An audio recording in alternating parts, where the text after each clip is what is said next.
rituje rinyongorera riti mwana wanjye jya umenya ko igihe napfiraga bari mw'isi humura nawe burya warimo narabohowe ntabwo nkiri imbata nahawe umudendezo si ku bwanjye ahubwo nagiriwe ubuntu butangaje urukundo ruhebuje rwa Yesu nirwo rwatumye ambatura nzamusingiza mu bihe byose uwo mwami wanjye mwiza.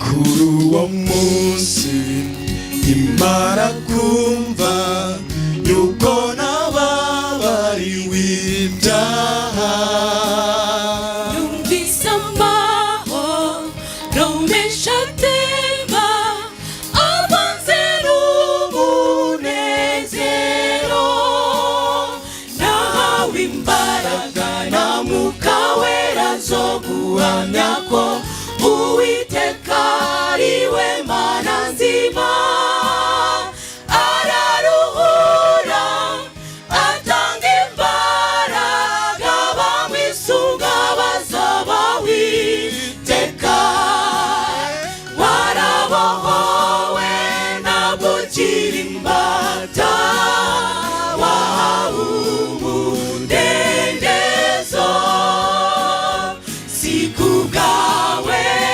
ahubwo wagiriwe ubuntu butangaje urukundo ruhebuje rwa Yesu nirwo rwatumye akubatura jya umusingiza mu bihe byose uwo mwami wacu mwiza.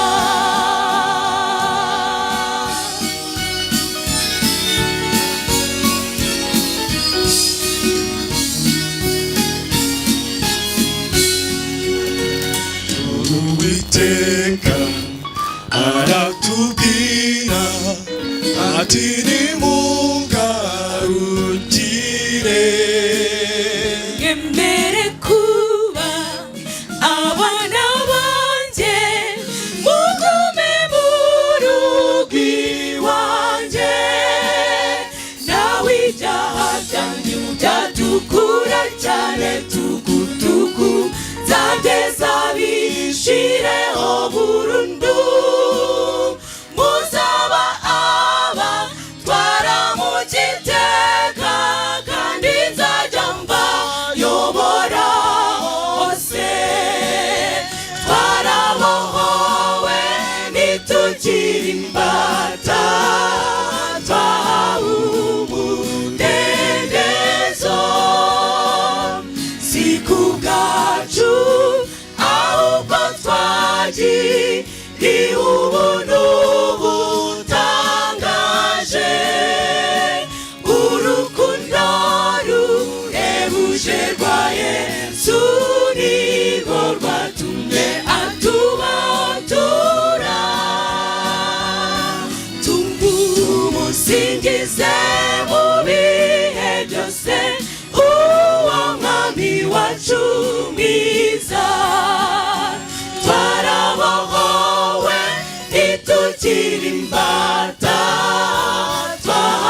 mwiza.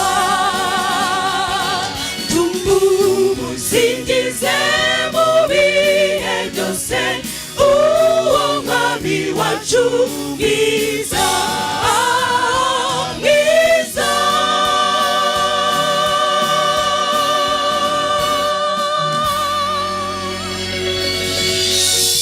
Haleluya.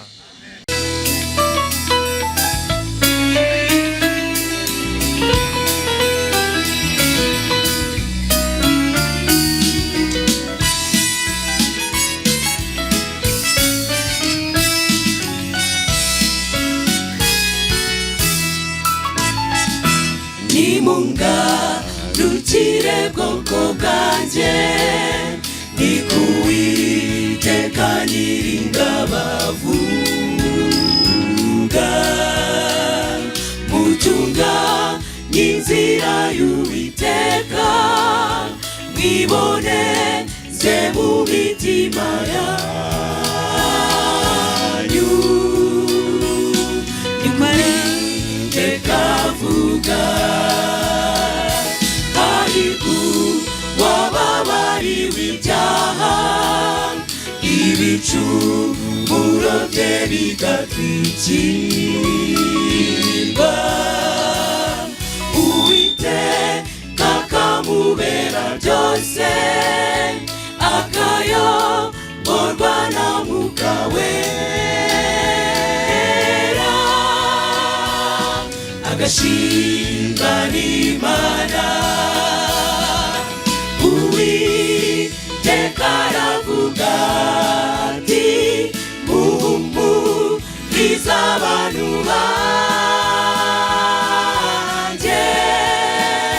mubabwire iby'ururutsi imitima, bahumurize.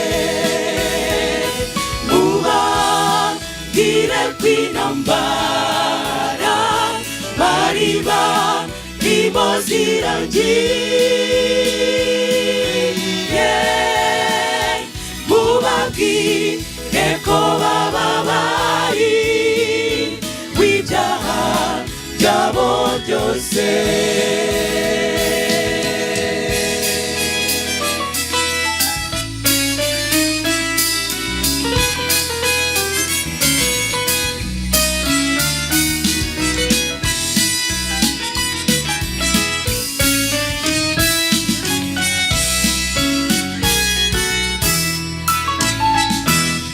Mutunganye inzira y'Uwiteka, mwiboneze mu mitima musenge. Mwamamaze ishimwe ry'Uwiteka, mumwegurire imitima yanyu. Mumaramaze rwose umuntu uri muri Kristo Yesu, abahindutse icyaremwe gishya. Ibya kera biba birangiye, agatangira ubuzima bushya, ayobowe na Mwuka w'Imana. Yewe Mukristo, komera dore uratabawe. Uwera wa Isiraheli n'Umucunguzi wawe, ukuri ntanawunikira, mwiringira arashoboye. Uwiteka arakubwira ati, nabaza ndagutabara, wereke ibikomeye utabasha kumenya, wereke ukomeye utabasha kumenya. Uwiteka aravuga ati muhumurize abantu banjye, mubabwire iby'ururutsi imitima bahumurize, mubabwire ko intambara bari barimo zirangiye, mubabwire ko bababariwe ibyaha byabo byose, mubabwire ko bababariwe ibyaha byabo byose, mubabwire ko bababariwe ibyaha byabo byose.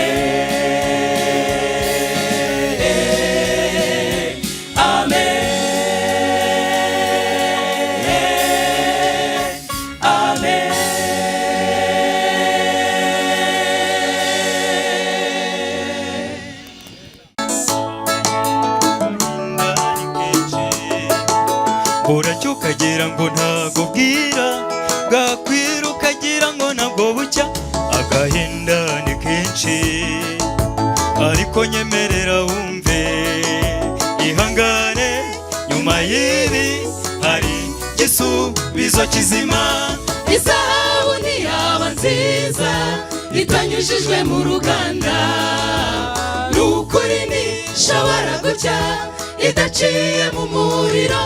Mugenzi nukubona biguhanda ukumva bikerera cyane, komera ubahisha Imana, gutabarwa kuri hafi. Izahabu ntiyaba nziza itanyujijwe mu ruganda, n'ukuri ntishobora gucya idaciye mu muriro. Mugenzi nukubona biguhanda ukumva bikerera cyane, komera ubahisha Imana, gutabarwa kuri hafi.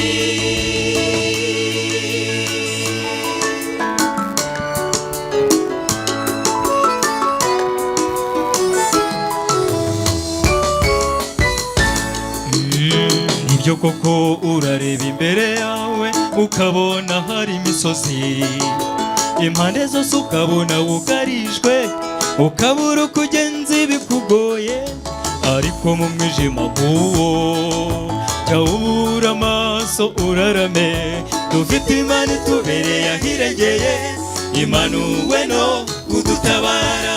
Izahabu ntiyaba nziza itanyujijwe mu ruganda, n'ukuri ntishobora gucya idaciye mu muriro. Mugenzi nukubona biguhanda ukumva bikerera cyane, komera ubahisha Imana, gutabarwa kuri hafi.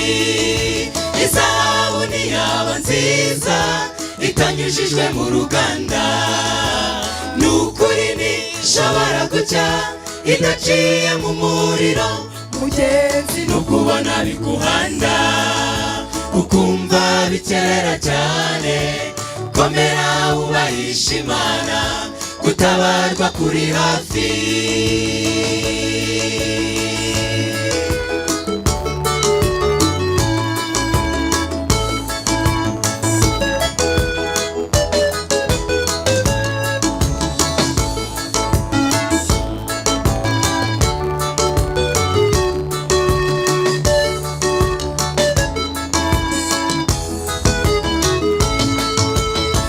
Ufite indwara yitwa gahinda, ihangane bambe shikama, menya ko turi mu isi yanduye, uharanire gutaha mu bwami, niho hatazaranga umubabaro. Ihangane kwa n'urugamba kw'iherezo ry'iyi ntambara, mwifurije gutabaruka utsinze. Izahabu ntiyaba nziza itanyujijwe mu ruganda.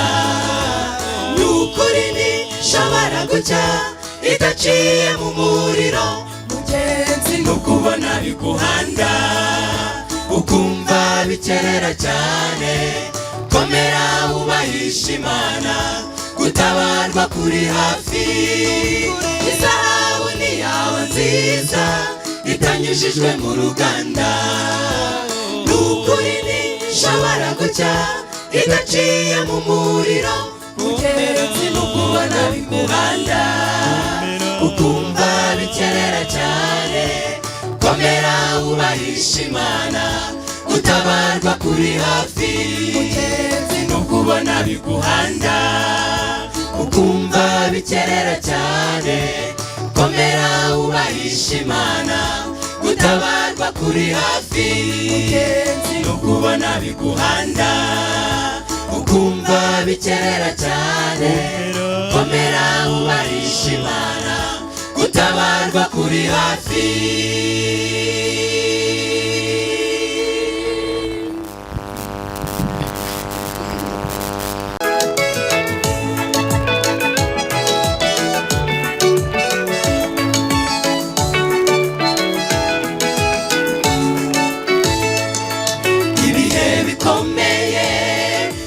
Biradusatiriye bimeze nka bya bihe Yesu yabwiye abigishwa bati mube maso musenge mutajya mu moshya, kandi dore ungenza ari hafi. Gusenga ni byiza niyo ntwari ikomeye umukristo akwiye kwitwaza. Hahirwa ababikora ntibacike intege, Yesu wacu azabakomeza. Gusenga ni byiza niyo ntwari ikomeye umukristo akwiye kwitwaza. Hahirwa ababikora ntibacike intege, Yesu wacu azabakomeza.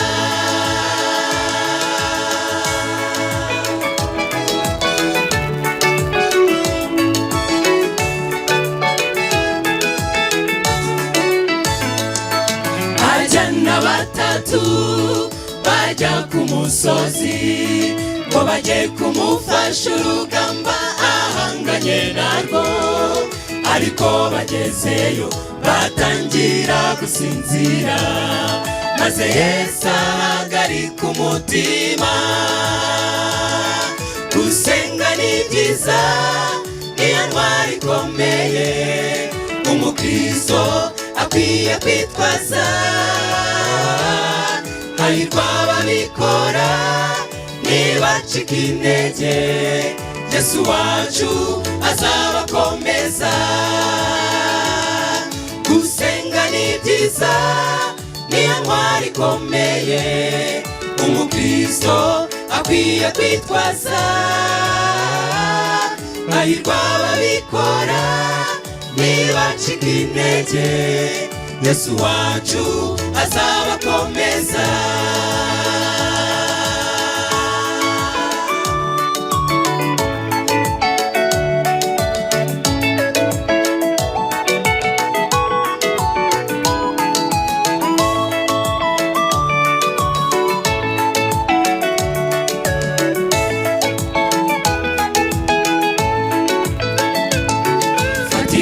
Bikwiye wiyegurira umukiza, guma imbere y'Imana kandi usabira ubugingo. Satani araturwanya ngo azaturimbure, mu gusenga niho haboneka intsinzi.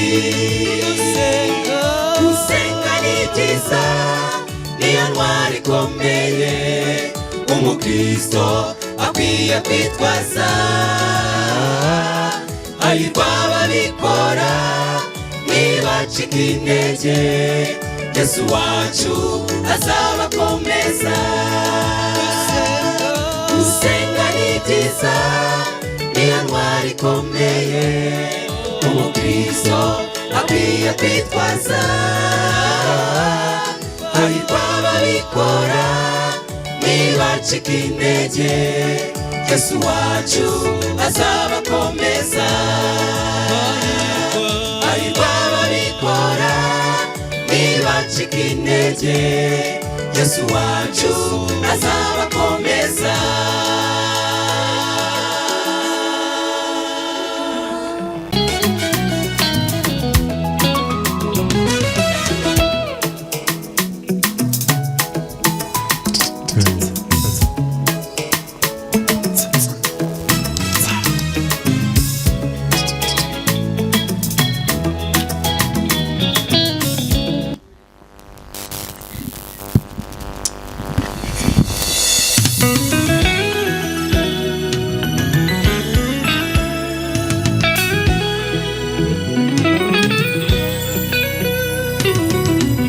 Yesu aranzirikana, aranzirikana, azi buri ntambwe yose nterande ku isi, azi ibimbabaza, azi n'ibinshengura, azi n'ibihe byiza yifuza ko mbamo.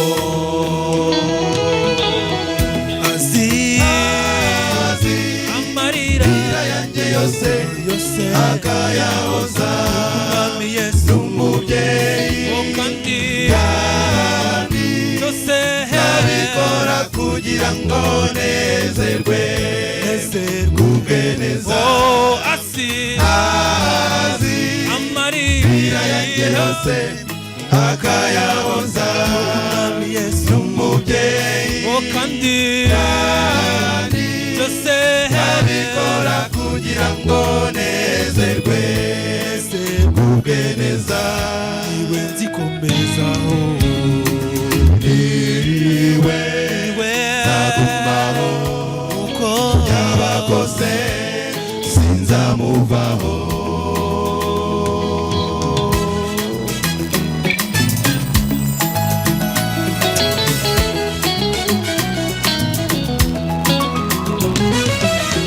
Igihe inzara iteye niwumva ibyo kurya, igihe amapfa yacanye akamara inyota, igihe izuba rikaze ambera igicucu, igihe umuraba usheze ambera ubwugamo. Azi amarira yanjye yose akayahoza, n'umubyeyi kandi yose akabikora kugira ngo nezerwe, kugereza. Azi Yesu, amarira yanjye yose akayahoza, n'umubyeyi kandi Yesu yose abikora neza, ngubwe neza. Niwe nzikomezaho, niwe nzagumaho, uko yaba kose sinzamuvaho.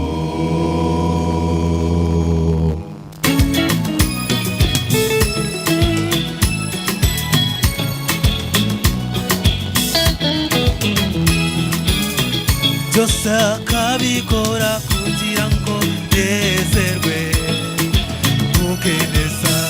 Niwe nzikomezaho, niwe nzagumaho, uko yaba kose sinzamuvaho.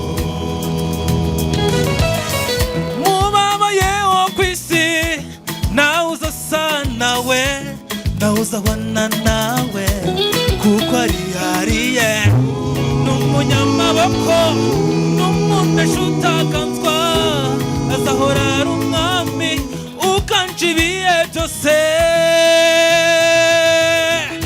Azi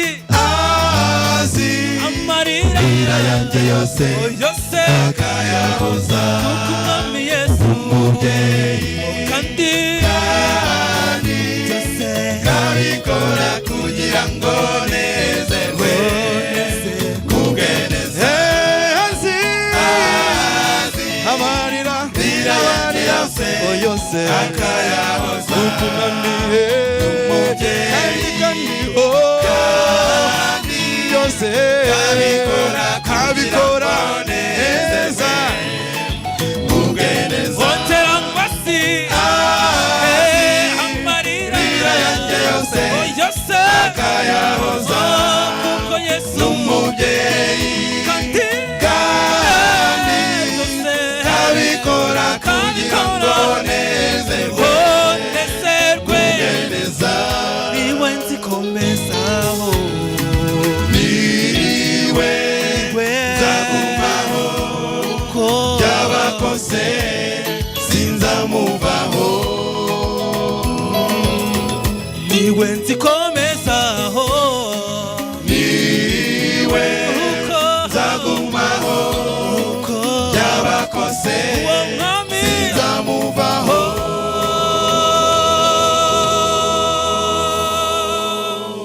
Nifuza ko ufite aho yandika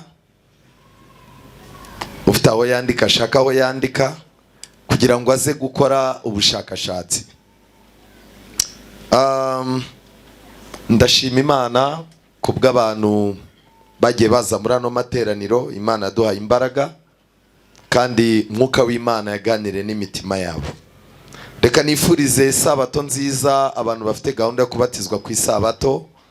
Umuntu wese wahagurutse akiyegurira Imana, mwuka w'Imana akamusaba kwiyandikisha, nta kintu na kimwe gikwiye kukubuza gusanga Imana. Ese ni ubukene, ni inzara, ni ukubura imyenda, cyangwa se ni ukubona udafite abandi bantu bakugaragiye ngo bagukomere amashyi? Ntabwo ibyo bintu bikwiye kudutandukanya n'urukundo rw'Imana. Umurimo Imana yatangiye muri mwe ikomeze ukore mu izina rya Yesu. Uyu munsi dufite icyigisho cyiza gifite insanganyamatsiko ivuga ngo kubaka ubwirinzi ngo uhangane n'amayeri y'abatubuzi. Kubaka iki? Ubwirinzi ngo uhangane n'amayeri y'abaki? Y'abatubuzi.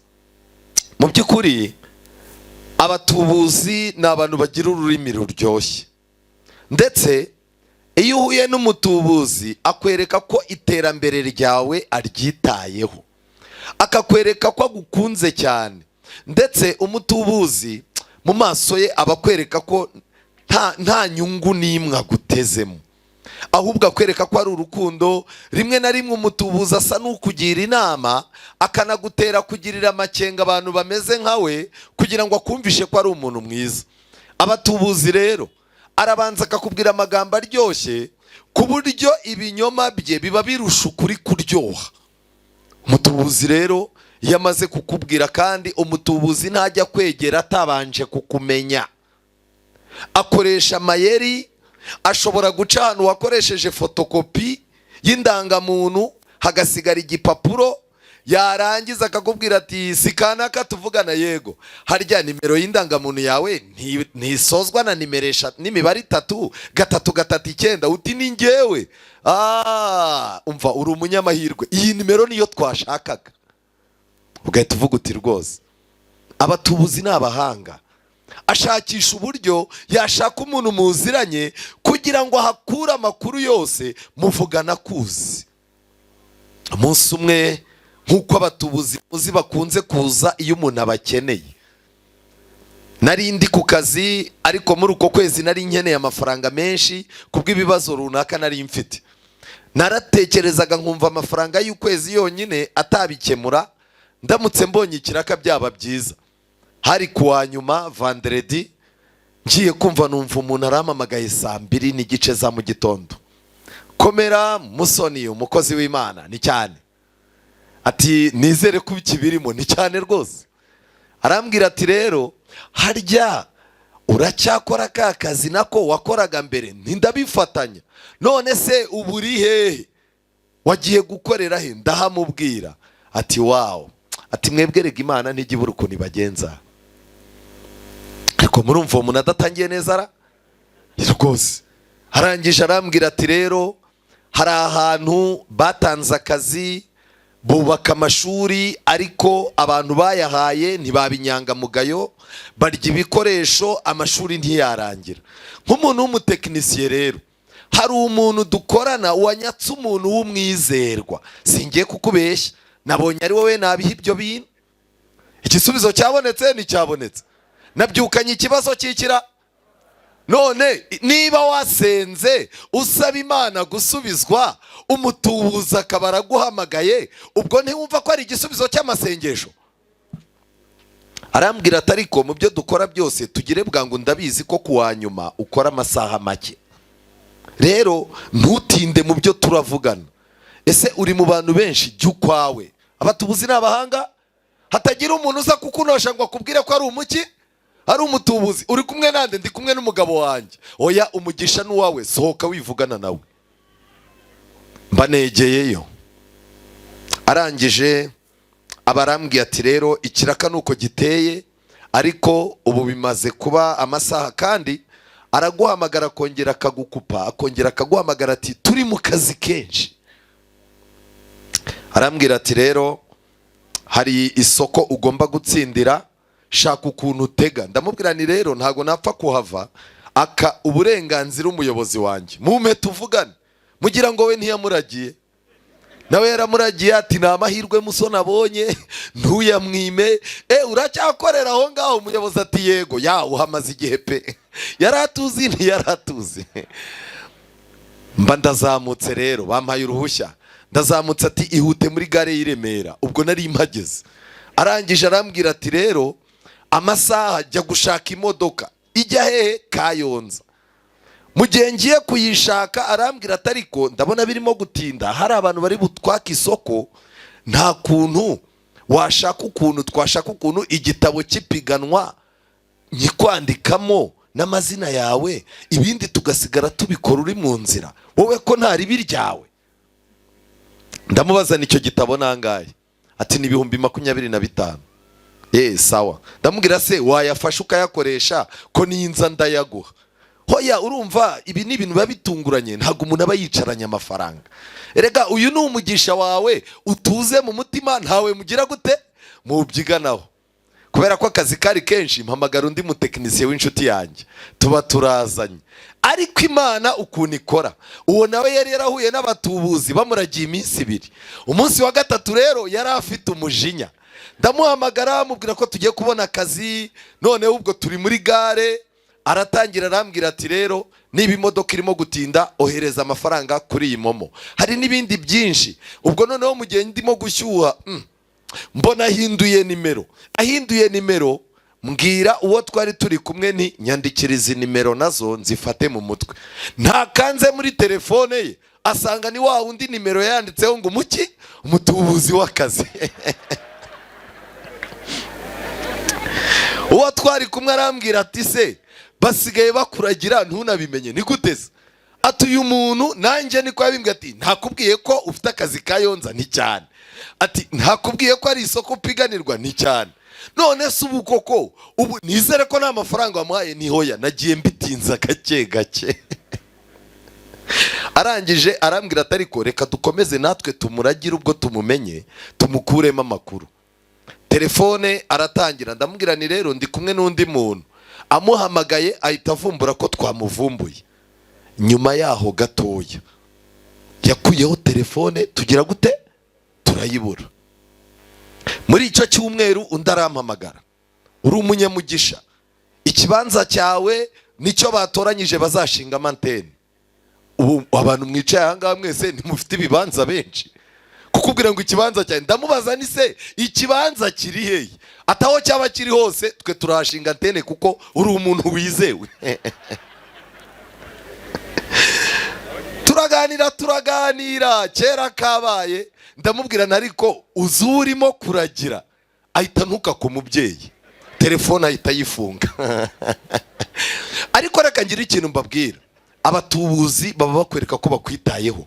Yambwiye uburyo MTN igiye gufata ubutaka bwanjye bazansigira, kandi buri mwaka nzaza mbona amafaranga. Nyuma y'imyaka 20 ikibanza bazagira gute? Bazakinsubiza. Arambwira ati nawe nk'umuntu w'Imana uzagire gute? Uzanyibuke. Ariko aratangira ati urumva hari abantu 3 turacaho kugira ngo iryo soko batarijyana hehe? Batarijyana ahandi. Byanteye gutekereza kubera iki abatubuzi bagira akanwa karyoshye? Kubera iki bagira ibinyoma bigenda byiyungikanya? Kandi umutubuzi uko urushaho gukomera nibwo akubwira ati ni impamo y'Imana, ngirira iki? Ngirira icyizere. Mu minsi y'imperuka amadini azaba akora nk'abatubuzi, amadini adafite Bibiliya ibumbuye, amadini adafite umwuka w'Imana ngo abantu iterambere ryabo ry'iby'umwuka n'iry'umubiri ryitabweho. Hazaba harimo ubutubuzi bukomeye. Kandi reka ni mu gihe, kubera kuko Imana igenda ikama mu bantu, abantu bazashaka gutungwa n'ibinyoma aho gutungwa no gukora. Bibiliya iravuga ngo gututubikana ko mu maso hawe niko kuzaguhesha iki? Umutsima. None abantu barashaka yuko batutubikana ururimi aho gututubikana mu maso. Ni ikibazo, si ikibazo? Rero tugomba kubaka ubwirinzi. Muri ino minsi leta zo mu isi zigira icyo bita ubwirinzi, ku buryo umuntu akujugunyira ibisasu ukaba ufite sisiteme ibimira cyangwa ikabihindura iki? Amazi. Tugiye kureba rero ni gute umuntu w'Imana yakubaka ubwirinzi ku banyamanyanga barimo gukoreshwa muri ino minsi, ku binyoma birimo guhimbwa n'abantu batandukanye bakabeshya ko Imana yabatumye kandi Imana itabatumye. Ijambo ry'Imana riratangaje. Nshuti zanjye, nagira ngo tujyane mu gitabo cya mbere cy'Abami, igitabo cya mbere cy'Abami, igice cya 12. Twajyanye muri Bibiliya twihuta, igitabo cya mbere cy'Abami, igice cya 12. Umutubuzi wa mbere ni umugabo witwa Yerobowamu. Uyu mugabo yagize gutya, abona bibaye ngombwa yuko agiye kuba umuyobozi, ariko atinya ko abantu bazamuvaho barangiza bakajya i Yerusalemu. Uyu mugabo rero wari umwami, yateguye uburyo agiye gutuburira abantu, akabakura kuri sisiteme yo gusenga Imana yashyizeho, akabaremera iyindi sisiteme y'imisengere. Mu magambo make, yakuyeho idini y'Imana ashinga idini ye. Kandi impamvu yamuteye gushinga idini niyo mpamvu izazitera n'abandi batubuzi bose gushinga idini. Igice cya 12 umurongo wa 25, nuko Yerobowamu yubaka i Shekemu mu gihugu cy'imisozi ya Efurayimu, aturayo. Bukeye arahimuka yubaka i Penuweli. Maze Yerobowamu aribwira ati, noneho ubwami buzasubira ku nzu ya Dawidi. Aba bantu nibazamuka bakajya i Yerusalemu gutambira mu nzu y'Uwiteka, imitima yabo izagarukira shebuja Rehobowamu umwami w'Abayuda, maze banyice bisubirire kuri Rehobowamu umwami w'Abayuda. I Yerusalemu niho hari urusengero rw'Imana. Mu magambo make, niho hari ihema ry'Imana, niho amategeko 10 y'Imana yabaga, niho ubwiza bw'Imana bwagaragariraga busa na Shekina, niho ijwi ry'Imana ryaberaga igisubizo ku bantu, niho abahanuzi b'Imana bemewe bajyaga bahanurira.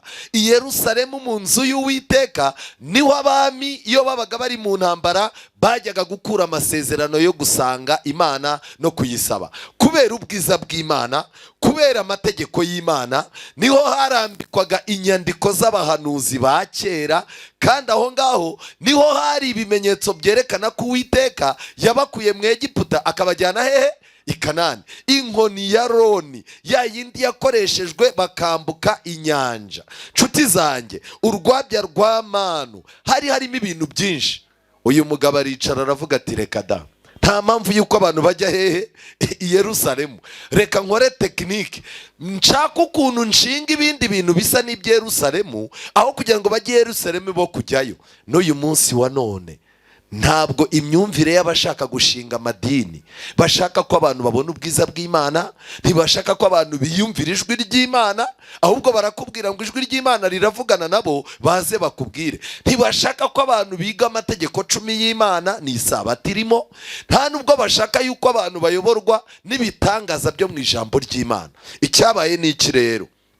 Umwami ahera ko yigira inama, arema ibishushanyo by'inyana 2 mu izahabu, abwira abantu ati, byabarushya kujya muzamuka mugiye Yerusalemu, wa bwoko bw'Abisiraheli we, ngizi Imana zawe zagukuye mu gihugu cya Egiputa. kabaye ntikabaye. Maze ikigirwamana kimwe agishyira i Beteli, ikindi agishyira i Dani. Nuko ibyo bishushanyo bibikigusha, kuko abantu bajyaga baza kubiramya ndetse bakagera no ku Kidani. Kandi yubaka n'ingoro ku tununga, utuntu tw'ingoro two kuramirizamo ibigirwamana. Atoranya mu bantu bandi bose batari Abalewi abagira abatambyi. Uyu ni umurakare, si umurakare? Ikintu cya mbere mu byo dusomye yakoze ibigirwamana bibiri. Amaze kubikora, kimwe agishyira i Beteli. I Beteli hari hatuye Abefurayimu. Abefurayimu bari abantu bayoborwa n'amarangamutima kandi bahubuka, bakunda ibintu bishyushye. Mu minsi y'imperuka, umuntu ukunda ibintu bishyushye udashaka kwicara ngo atekereze, azaza ava mu idini rimwe ajya mu rindi, ava muri rimwe ajya mu rindi. Ikindi kigirwamana yarakijyanye, akijyana i Dani. Hari hafi y'i Buyuda, horohera abantu b'i Yerusalemu bazaza bihisha kuza kukiramya.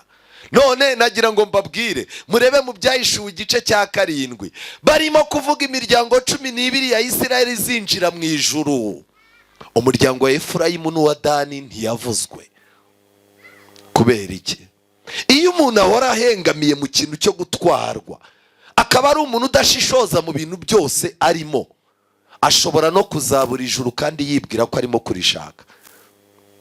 Uyu mugabo arangije aravuga ati rero byabarushya, nta mpamvu zo gukora urugendo mugiye Yerusalemu. Oya, dore ubuzima bw'iby'Imana bwabegereye, munezerwe, serivisi zabegereye. Ntabwo ari umugambi w'Imana yuko muri buri mudugudu hashingwamo urusengero, abantu bavuza amadebe, abandi bitera hejuru, abandi bikaraga, abandi bahanurira abakobwa, abandi barimo gusenga, barimo. Reka ngire ikintu mbabwira, oya, ntabwo ari ko Imana ibirimo kunesha. Yerobowamu yafashe abantu batari abatambyi, batigeze bakurana disipurine y'ubutambyi, batigeze bagira uwo muhamagaro, badafite ayo makenga, abagira abatambyi kugira ngo apirate ubutambyi. Kuko muri Isiraheli umuntu yajyaga kuba umutambyi akabanza akerezwa Imana,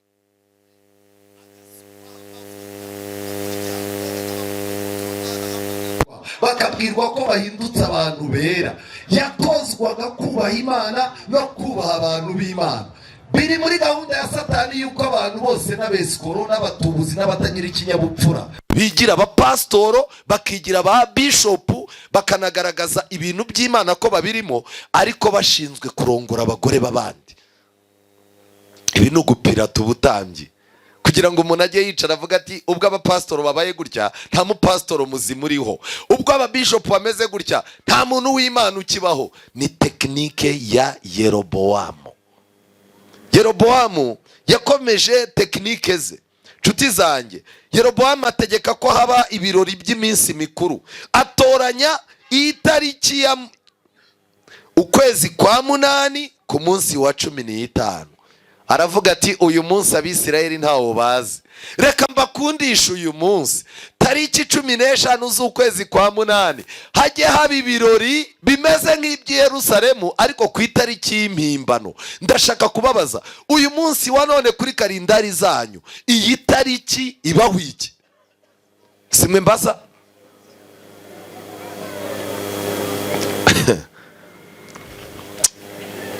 Ibi bintu biteye ubwoba. Ibi bintu biteye ubwoba. Yerobowamu arangije afata abatambyi baba mu ngoro yubatse. Nuko ku munsi wa 15 w'ukwezi kwa 8, ariko kwezi yitoranyirije ubwe, arazamuka ajya ku gicaniro yari yaremye i Beteli, aharemera ibirori by'Abisirayeli. Ajya no ku gicaniro ahosereza iki? Imibavu. Abantu baravuga bati rwose Imana yatwohereje umuntu, uyu muntu areba kure, iyi systeme yazanye icyambere ntigoranye, ibintu byaha birashyushye rwose, utagiye i Dani wajya i Beteli, kandi dore n'umwami ni umu VIP nawe turi kumwe. Ariko nagira ngo mbabwire ikintu gikomeye nshuti zanjye, ibi bintu byari ikibazo gikomeye. Imana irangije ihana uyu mwami, ariko ikintu cyantangaje Bibiliya inyereka ni kimwe. Yerobowamu yabwiye abantu bakazaza baza gusenga mu bintu bye, ariko we n'umugore bajyaga bicara bakaganira.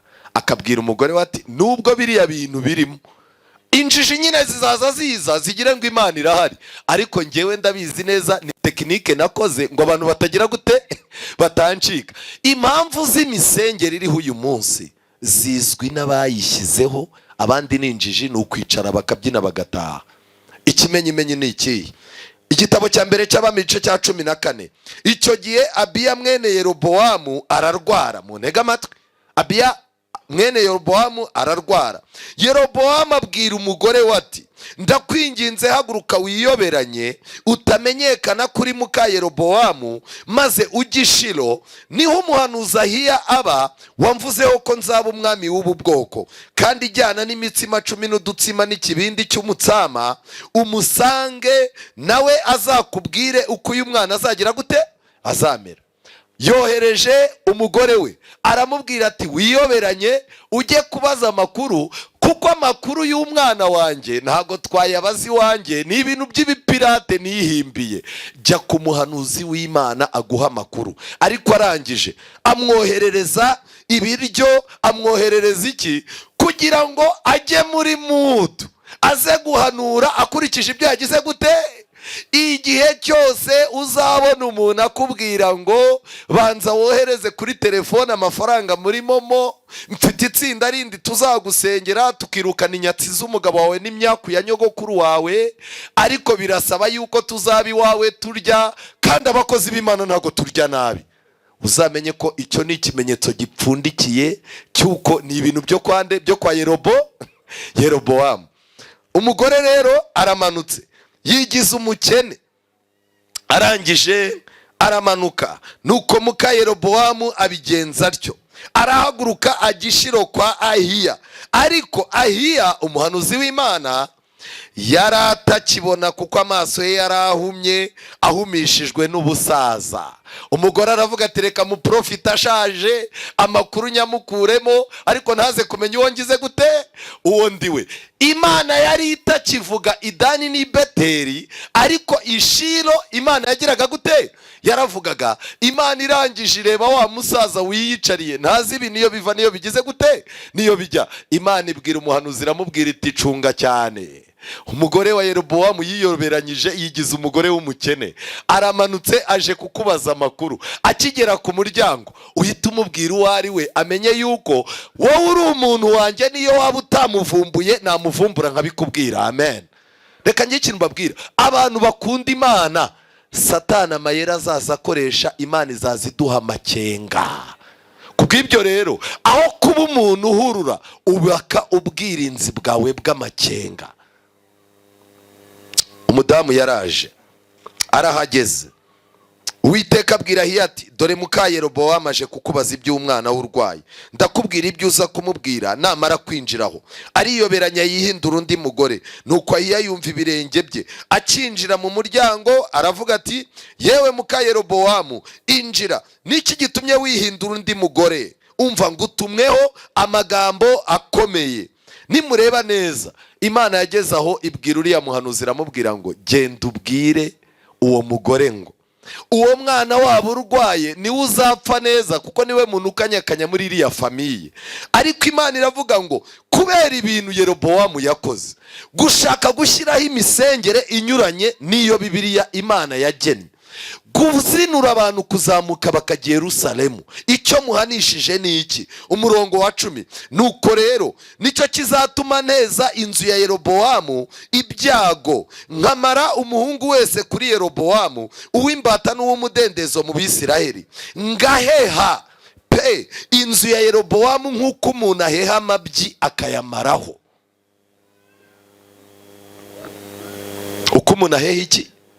Amabyi.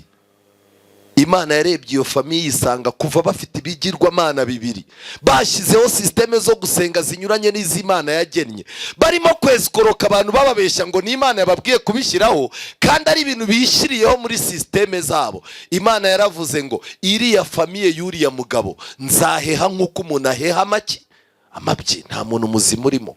Ukanyakanya uwakanyakanyaga n'uyu mwana wari urwaye, wazapfa ashyingurwe neza, kuko byibuze we nta bibi byamugaragayeho. murakina. Imana nta mikino iba ifite. Iyi Imana habonetse umuntu bitewe n'inzara ye, bitewe n'inda ye no gushaka amaronko, agafata abana akabicaza ahantu akababeshya ko Imana yavuze kandi Imana itavuze, Imana iba ifitanye ikibazo n'uyu muntu. Ariko nagira ngo mbabaze, abantu b'injiji ntibajyaga i Beteli n'i Dani bakavuga bati rwose Imana yacu yatwibutse? Iyi rwose urabona ukuntu Imana iba yatwegereye di. Abinjiji banavugaga ko Imana ihari, bakanabeshya ko bumvisha ijwi ryayo itarigeze igira gute. Ndagusaba Imana igufashe kugira ngo wubake ubwirinzi. Systeme zirimo kwaduka z'imisengere, amadini arimo kuvuka bitewe n'inzara z'abantu, Bibiliya bakayikwereka ibumbye, wayibumbura wababaza ngo hano handitse ngo iki, bakakubwira ngo ntibikureba, ikigenzi ni ukuba mu mwuka. Yesu muri Yohana 6:63 Yesu yaravuze ngo amagambo mbabwira niyo mwuka kandi niyo ki, niyo bugingo. Ni ikosa rikomeye kubeshya ngo uri mu mwuka kandi ijambo ry'Imana utarikomeza ryose. Ejo twiza amagambo akomeye ku munsi w'umwami, narindi mu mwuka. Umunsi w'umwami ni isabato. Kuba mu mwuka bigendana no kuba uhorwa ijambo ry'Imana uri agaciro. Ubwirinzi bwa kabiri, amayeri yo kujya kubwira abantu ahazaza habo. Ukeneye ubwirinzi ku bantu bakubwira yuko ahazaza hawe bahafite. Mama, ndimo ndabona wansuzuguye ariko ntago ubizi, ndi umukozi w'Imana. Imana yaraye impaye amahirwe inkopeza ubuzima bwawe. Ariko mama, urabizi yuko ejo bundi wari ugiye kurwana n'umugabo ari imyoza arakureka? Ureka mbabazi, muri riteraniro haburamo umugore wari ugiye gupfubiranya n'umugabo, umugabo akavuga ati reka nigire ku muhanda namuti kuri ingumi. Ubu muri riteraniro yabura? Rero Imana yampaye dosiye yawe. Imana yambwiye ngo birihutirwa, kandi Imana yambwiye ngo nimba nkibikubwira urahita ubipinga. Ako kantu bagashyiramo kuko bazi ko umuntu wese uzi ubwenge ahita agira gute, ahita bapinga. Imana yabimbwiye ko nimba ikubwira yuko Korode uriya musore azabana n'uyu mukecuru Marigarita w'imyaka 80. Imana yambwiye ko nimba ivuga banyita umusazi, singaho banyise umusazi, ubuhanuzi burasohoye. Tekinike yo kugira ngo udatekereza neza ahazaza h'umuntu ninde uhafite. Pawulo yavuze ko ahazaza hacu no kubaho kwacu biri mu biganza byande bya Kristo. Reka mbabwire ikintu gitangaje. Muri Bibiliya umunsi umwe Yesu yari arimo kubwira Petero ahazaza ye. Bari bamaze kugendana, Yesu yari yazutse, arangije abaza Petero aturankunda. Petero ati rwose. Yesu arongera aramubaza. Noneho birangiye Yesu abwira Petero ngo ukiri umusore warikenyezaga, ariko nusaza bazagukenyeza bakwerekeza aho bagize gute, aho bashaka. Yesu yari arimo kwerurira Petero akarengane n'uburyo bizamumerera. Ariko Yesu yereka Petero ahazaza he yuko bizasoza Petero apfuye ariko akabambwa mu buryo bwerereza umwami we. Petero arangije aravuga ati yego. Yesu yamaze kumbwira ngo nindagira intama, yamaze kumbwira ko ninsaza bazankenyeza bakanyerekeza aho nashaka. Petero arangije aravuga ati Yohana ko ari inshuti yanjye uwabaza. Petero areba Yesu ati uriya we bizagenda gute? Ubwo yarinde? Yesu yaramusubije ngo ibyuriya bikureba wiki, icyo usabwa ni kimwe, wowe nkurikira.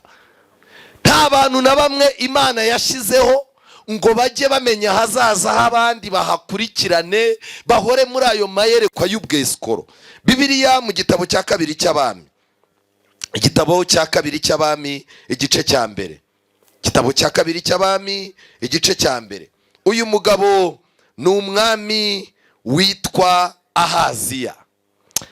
Igice cya mbere umurongo wa 2. Icyo gihe Ahaziya yahanutse mu idirishya ry'insobekerane ry'icyumba cye cyo hejuru i Samariya, aragwa akurizamo kugira gute, akurizamo kurwara.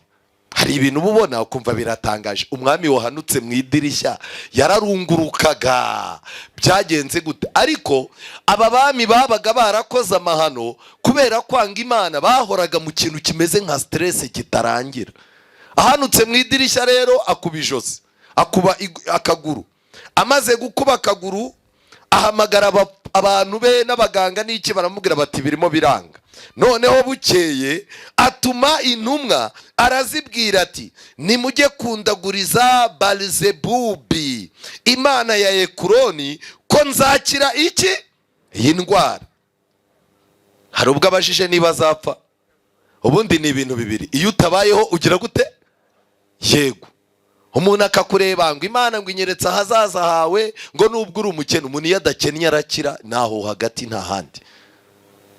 Noneho arangije, ariko marayika w'Uwiteka abwira Eliya wita Ishuba ati haguruka ujye guhura n'intumwa z'umwami w'i Samariya, uzibwira uti mbese icyatumye mujya kuraguza Balizebubi ikigirwamana cya Ekuroni nuko Israheli iki nicyo gitumye Uwiteka avuga ngo ntuzabyuka ku gisasiro uryamyeho, ahubwo uzagira gute?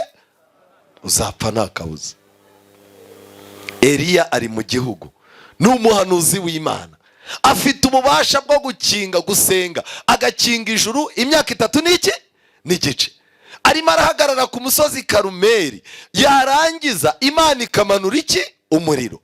Eliya niwe wagombaga kubazwa kuko ijambo ry'Imana rica muri we, ariko kubera ko uyu mwami yajyaga akunda ibintu by'ubupagani, yasanze Eliya ashobora kumubwira inkuru itari nziza.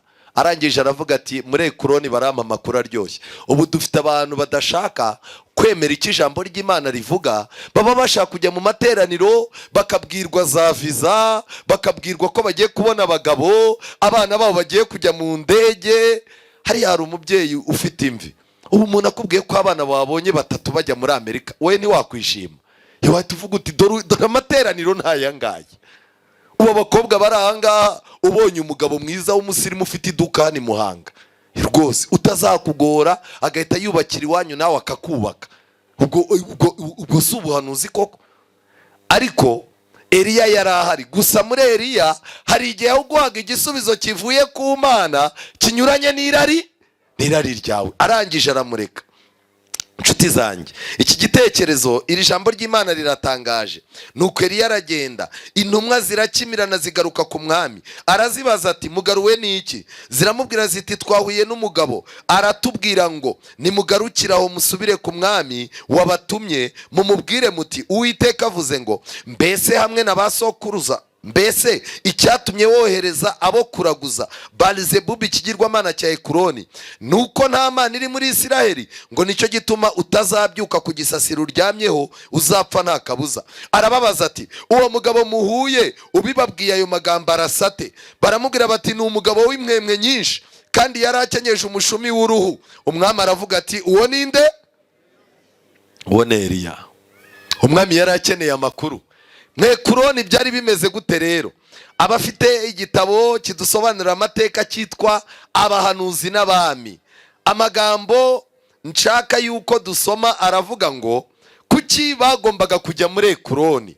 Abantu paje 133 Abahanuzi n'Abami. Abantu bizeraga ko ikigirwamana cya Ekuroni gishobora gutanga amakuru yerekeye iby'ahazaza kibinyujije mu batambyi bacyo. Abantu batabarika bajyaga baza kukiraguzaho, ariko iby'ahazaza byahavugirwaga n'amakuru yahatangirwaga byabaga mu by'ukuri biturutse ku mwami w'umwijima ari we Satani. Amakuru kuko barayabonaga, warazaga ukavuga uti ndebera niba uyu mugabo tuzasazana. Amakuru umutambyi akakubwira ati umugabo wawe muzashwana mutandukane, kandi koko wajya kubona mu myaka 3 mugize gute? Muratandukanye. None tekinike yahabaga ni iyihe? Mu magambo make, abatambyi bakubwiraga ahazaza hawe, ariko abo batambyi mu gikari babaga barimo guhabwa amakuru nande? Na Satani. Ndashaka kubabaza, Satani aratuzi ntatuzi? Ibigeragezo twaciyemo arabizi ntabizi? Ibyo twifuza kugeraho twirirwa tubwira abantu ngo ndamutse ngize amahirwe nkagera kuri iki n'iki umutima waba uruhutse, Satani arabizi ntabizi?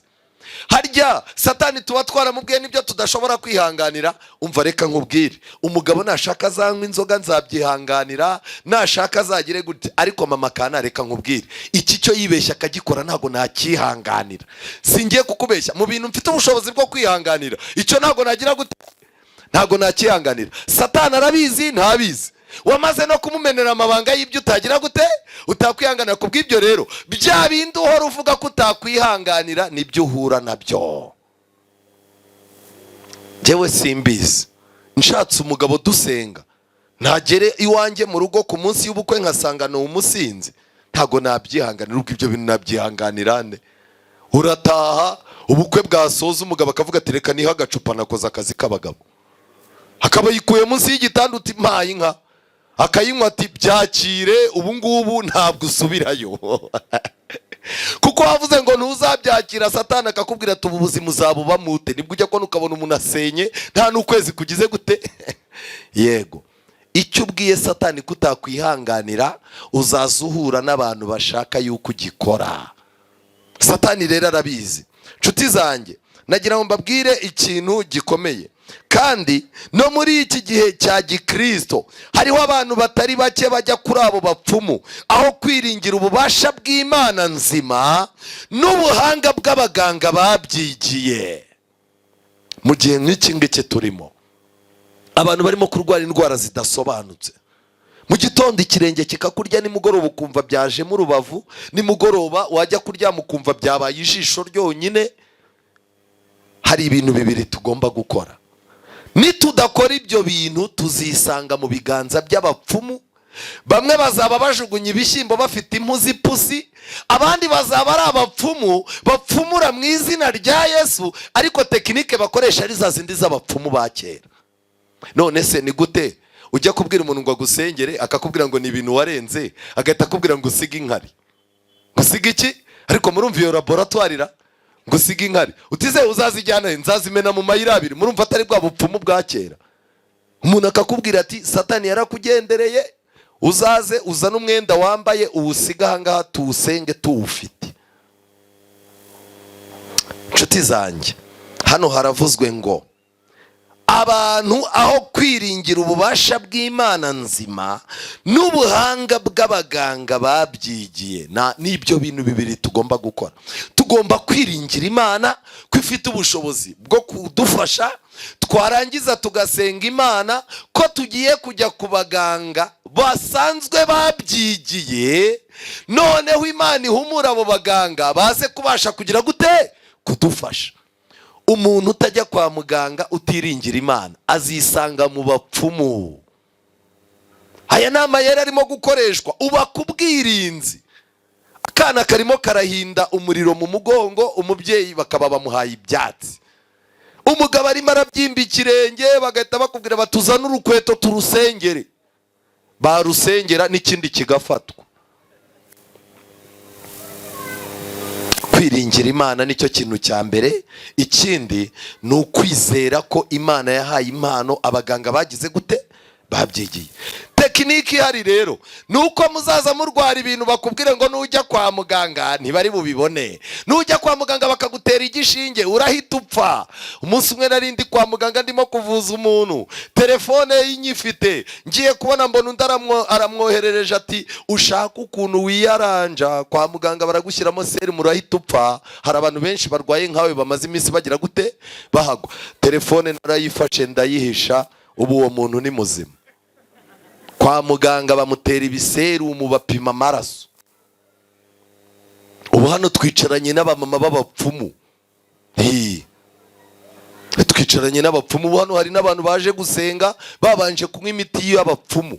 Hari abantu bafite ibitenge biziritseho utuntu, afite utuntu ashyira abana mu kibuno, utwashyira ku mwenda, ikabutura, haba karigata, kababwira ati isi ni danje bana banjye baratwanga. Ariko barakwanga njye ni wari ufite yarakunaniye.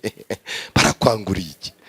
Ikintu cyambabaje ni kimwe, abakire barimo barashaka amafaranga, nta mwanya w'amarozi bafite. Arujya ko nukabona umuntu n'umwenda wacitse ikora, barandoga hano, baranyanga, barakwanga iki ko ari bwaki?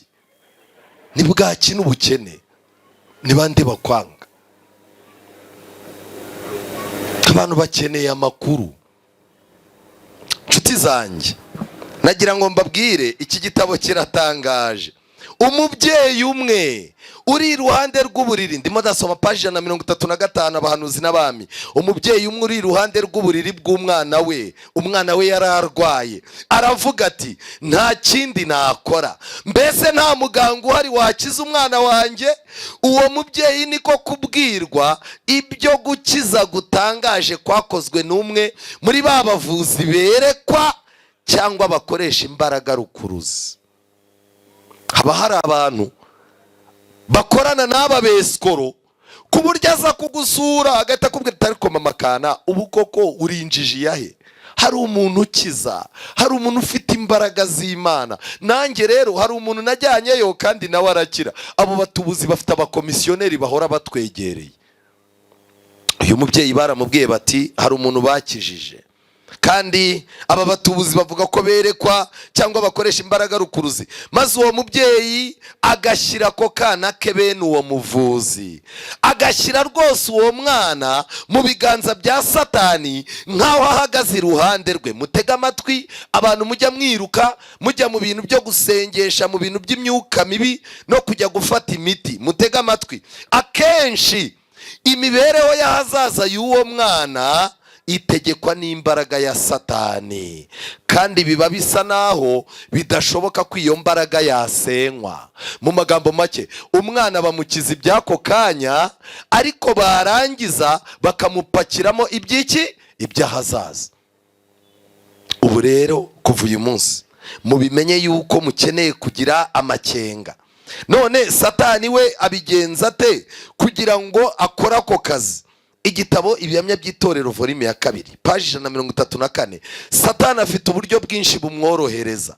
Yari afite ubwenge butangaje bwa marayika, ubwo benshi badashobora no gushyikira mu bitekerezo. Satani azi ko afite ububasha. Iyo bitaba bimeze bityo, ntiyajyaga gutangiza urugamba rwo kurwana n'Imana y'inyambaraga, Data uhoraho iteka ryose, akaba n'umwami w'amahoro. Satani akurikiranira bugufi ibibaho.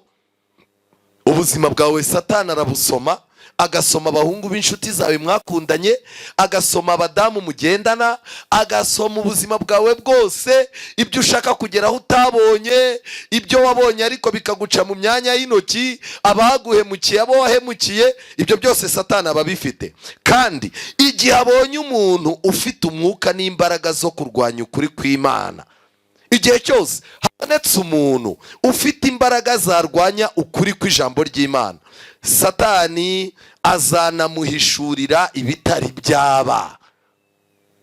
Satani azafata abantu bakorana nabo, ajya ababwira ibitari byaba kuri twe, kugira ngo abashe kwibonera icyicaro mu mutima we. Aya magambo arakomeye.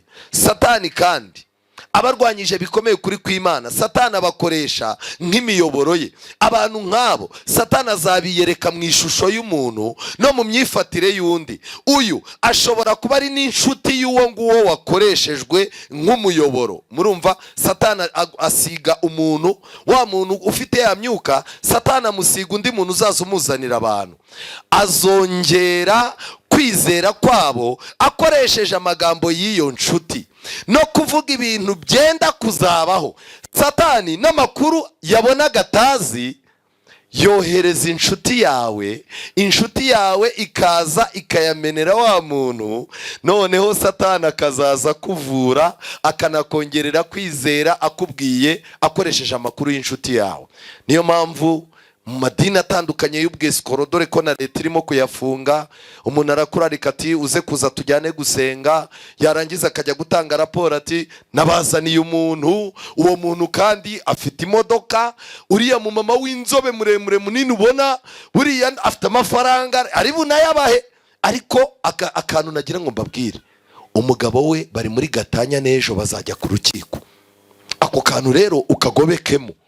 Uzajya kumva umuntu aravuze ati uyu munsi Imana iramwe ngo icyigisho ngihindure, hari umumama ugomba kuruhuka. Amena. Umumama w'inzobe uri hano muremure, ubizi ko ufite ikibazo, waje mu modoka y'umweru. Amena. Haguruka uze, Imana ikuntumyeho. ufite ikibazo, nibyo bahita bagutambika mikoro. Ufite ikibazo, yego rwose ndagifite. Urubanza urarufite, ntarwo. Umumama kuri mikoro, ndarufite. Umugabo arenda kugucika, ntiyenda kugucika. Nimba mu pastor Imana igukoreramo, ubimenye ute ko ejo mfite urukiko? Imana iravuze ngo ku rubanza rw'ejo izaguha umugisha, ikizavamo cyose uzacyakira. Kubera iki? Umugore arimo aravuga ko natandukana n'umugabo aribwo azagira gute? Azaruhuka. Kandi n'ubundi gatanya bamaze kuvuga ko nugusomerwa, ubundi murumva batazatandukana. Yarangiza akamubwira ati nibiramuka bibaye, Imana uzayiha ikintu ufite gihenze, nutakizana kandi uzahora ubona ibibazo aho uri hose. Umudamu akavuga ati imodoka ntago nayitanga. Mu cyumweru bakamuhamagara bati umwana moto iramugonze. Ati kandi koko umukozi w'Imana yari yagize gute? Reka ngira ikintu mbabwira. Amakuru bayakuye ku nshuti zanyu. Abadamu benshi ni nayo mpamvu aribo bakunze kujya muri izi nyigisho. Nuko abadamu, kuruhuka kw'abadamu ni ukugira gutera, ni ukuvuga. Mudamu aricara akavuga ati ngeyo mvuze ngira gute? Ndaruhuka rwose. Haragenda rero agashaka undi mumama ucecetse ariko winjajwa. Yarangiza akamubwira byose. Kariya kana ka mbere sakuye umugabo. Buriya uyu mugabo mbere ko mbana nawe hari n'undi bari bafunze ndabihisha, ariko reka nkubwire ibyanjye imbwa zabirwaniyemo. Buriya nabari abana batatu b'abakobwa ureba, umwe se ni Umushinwa, ariko nyine namwitiriye uyu mugabo kugira ngo mbone ko iminsi yicuma. Uzambe modore ni wowe ufite amabanga. Umumama nawe amakuru akayajyana akayatanga ku rusengero. Yarangiza atariko amagambo na yacu, muzambe modore ni ngewe ubizi. Satani yakumenye. Hano haranditse ngo Satani azongera icyizere cy'abantu, azababwira ibyabayeho mu by'ukuri cyangwa se ibyo uwagizwe umuyoboro adafite icyaziho. Rimwe na rimwe mbere y'uko urupfu rubaho cyangwa impanuka, Satani atanga inzozi cyangwa akishushanya n'undi muntu, akaganira n'umuntu usanzwe umuvugira, yemwe ndetse agatanga n'ubumenyi akoresheje ibyongorerano bye. Mbere y'uko aksida iba, Satani, ndimo ndasoma page 135, rimwe na rimwe mbere y'uko urupfu rubaho cyangwa impanuka, Satani atanga inzozi cyangwa akishushanya n'undi muntu akaganira n'umuvugira, yemwe ndetse agatanga n'ubumenyi akoresheje ibyongorerano bye. Umuntu agatangira ati Imana imbwiye yuko uzakora impanuka ejo. Warangiza ukavuga uti nsengera yimuke. Satani agahita avuga ati ntacyo naguha amafaranga tuyimure, n'ubundi ko azagongwa. Agisida ikimurirwa mu kwezi gutaha. Wagahita akubwira ati Imana yikuyeho mu izina rya Yesu. Nibwo uzajya kubona umuntu waricaye ati Imana iranyijije, nari ngiye gukora ubukwe bw'umuvumo none Imana irabwisha, amena, agatanga amafaranga. Uzi bwariheye. Ibi byose ni amageza y'ubucakura y'abahanuzi b'ibinyoma, kandi Imana yiteguye guhangana nabo. Nshuti zanjye, nagira ngo ibi abandi muzakomeza mubisoma. Nagira ngo twimuke turebe abahanuzi b'ibinyoma n'ayahe mayeri bakoresha, kandi abahanuzi b'ibinyoma noneho bo mu nsengero bo turabarokoka gute? Icyambere, Bibiliya iravuga ngo nimusange amategeko y'Imana nibigira gute? Nibiyihamya. Niba atavuga ibihwanye n'iryo jambo, nta museke uzagira gute? Ni gute umuntu akubwira ngo yabonye umuseke uturutse ku Mana kandi ijambo ry'Imana ataryemera, amategeko y'Imana 10 yose atayemera, kubwira ko Yesu yayabambye ku musaraba? Kiba ari ikinyoma yuko uwo muntu nta Mana imukoreramo. Nshuti zanjye, tujyane muri Bibiliya, igitabo cya mbere cy'Abami, igice cya 22. Umunsi umwe umugabo umwe yaragiye kujya kurwana, arangije ariko mugenzi we aramubwira ati reka tubanze tugishe ijambo ry'Uwiteka inama. Ese nta bahanuzi baba bari hano hafi? Barangije bazana abahanuzi 400. Abahanuzi 400 baje bafite ibikabyo, baje bagaragaza yuko rwose baziranye n'Imana. umwe muri abo bami babiri, umwami umwe yitwaga Ahabu, undi yitwa Yehoshafati. Yehoshafati yari umuntu ukunda Imana, uzi kugenzura, wubatse urukuta rw'ubwirinzi bw'amakenga. Arangije areba abo bantu mu maso bose uko ari 400, abona bose ntawe uheruka kugundira Imana mu masengesho, abona ntawe uheruka no kuganira nayo, muri bo ntawe uheruka kwiyiriza ubusa ngo abane n'Imana yiyeze. Abona ni abantu b'abatubuzi bari ibwami, barya imitungo y'umwami, bamubeshya ngo bakorana n'Imana, kandi abona ko abo bantu bose nta Mana irimo. Arabaza ati ariko nta wundi muhanuzi w'Uwiteka usigaye? Umwami aravuga ati mfite undi, ariko ntabwo aryoshye, amanurira ibintu bibishye. Aramubwira ati mwami wivuga gutyo rwose, mubwira ze. Nshuti zanjye, nimureba neza ku murongo wa 11, noneho kandi umwami w'Abisirayeli na Yehoshafati umwami w'Abayuda, murongo wa 10, Yehoshafati umwami w'Abayuda bari bicaye ku ntebe z'ubwami, umwami wese kuye, bambaye imyambaro yabo y'ubwami, bari ku karubanda ku irembo ry'i Samariya. Abahanuzi bose bahanurira imbere yabo. Umurongo wa 11 niwo nashakaga. Sedekiya mwene Kenana yicurishiriza amahembe y'ibyuma, aravuga ati Uwiteka aravuze ngo aya mahembe azayakubitisha Abasiriya kugeza aho bazagira gute? Bazashirira. N'abandi bahanuzi bose bahanura batyo bati tabara utere Ramoti Galeyadi, uragira ishya kuko Uwiteka azagira gute? Azagabiza umwami. Uyu mugabo yari umuhanuzi w'umwesikoro, muri babandi 400, warangije aragenda yicurishiriza amahembe. Urumva ko yababwiye ko ayo mahembe yakomotse ku Mana. Baravuga bati uyu ni sawa. Afata amahembe arayakubitanya, arangije arababwira ati mugende mutere, Imana niyo yampaye aya mahembe. Barayareba baravuga bati kabisa amahembe nayo yavuye mu ijuru, Imana irambwiye ngo mugende mutere. Abandi bahanuzi bati rwose kabisa. Babaza umuhanuzi w'Imana wari waje bati urabibona ute? Aravuga ngo nabonye ingabo z'Isiraheli zigenda nk'intama zidafite iki? Umwungeri. Barangije bati iki kigabo gihanura nabi, mugikubite muri gereza. Mu gihe barimo kumufunga, umwami aramubwira ati umfasha bagufunga kugeza igihe nzazira. Wa muhanuzi areba umwami ati ahubwo bye bye, wowe ntuzagira gute? Ntuzagaruka. Barangije wa muhanuzi w'ibinyoma, nimureba neza, murebe muri Bibiliya zanyu hirya ku murongo wa 24, maze Sedekiya mwene Kenana, wa wundi wari wicurishirije iki? Amahembe, yigira hafi akubita Mikaya urushyi. Uruki? Hari abantu baba ari abarakari. Yahoze afite amahembe yerekana ko amahembe yavuye kuki? Ku Mana. Umuhanuzi w'Imana hanuye iby'ukuri, aramwegera mukubita urushyi. Bibiliya iravuga ngo muzabamenyera kuki? Ubwo ntibirangiye, amaze kumukubita urushyi rwiza, aramubaza ati uwo mwuka w'Uwiteka yanyuze he ava muri nge akaza kuvugana nawe? Mbabazi, umuntu ufite umwuka w'Uwiteka kubita n'inshyi? Umuntu ufite umwuka w'Uwiteka yicurishiriza amahembe y'ubwesikoro akabeshya abantu ko ari Imana yayatanze? Dufite abantu babeshya. Nabonanye n'Imana mu gitondo, Imana yambwiye ngo gutya na gutya, Imana yambwiye ngo gutya na gutya. Aba ni abahanuzi b'abesikoro. Uyu muhanuzi yapfuye nabi. Abami yari yashutse baragiye, umwe arapfa undi ararokoka. Kandi uyu muntu w'Imana uko yabivuze niko byageze gute? Niko byagenze. Nkuko aba bami bashakaga umuntu bahanurira ubuhanuzi buryoshye, niko abana amatwi yabo azaba barya bashaka kumva inyigisho zihuje n'irari ryabo.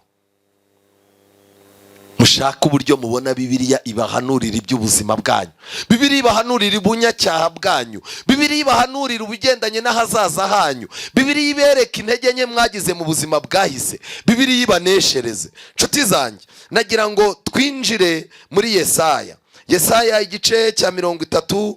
Abasomyi ba Bibiliya tujyane igice cya 30 umurongo wa 10. Yesaya 30 umurongo wa 10 haranditswe ngo babwira bamenya bati nimukarebe, bakabwira n'abahanuzi bati nimukaduhanurira iby'ukuri, ahubwo mujye mutubwiriza ibyoroheje, muhanura ibinyoma, muve mu nzira muteshuke, mutume Uwera wa Isiraheli atuvamo rwose. Iri somo riteye ubwoba.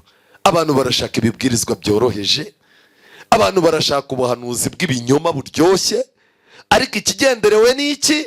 Nuko Uwiteka azava mu bwoko bwe akagenda.